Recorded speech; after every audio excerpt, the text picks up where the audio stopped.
টাঙ্গাইলের ঘাটাইল উপজেলার দেউলাবাড়ি ইউনিয়নের পানজানা গ্রামে ২০ বছর পর উদ্ধার হলো চিতাই নদীর খাল।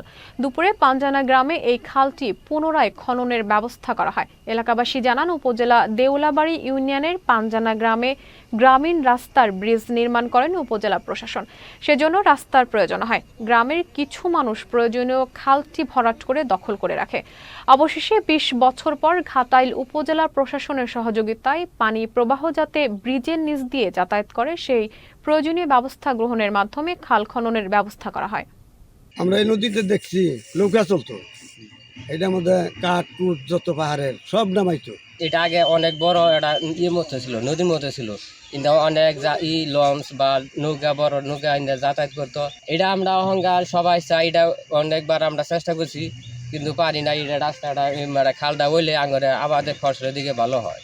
এই খালটা খনন হলে আমাদের ক্ষেত কলা আবাদ করে সুযোগ সুবিধা ভালো হবে।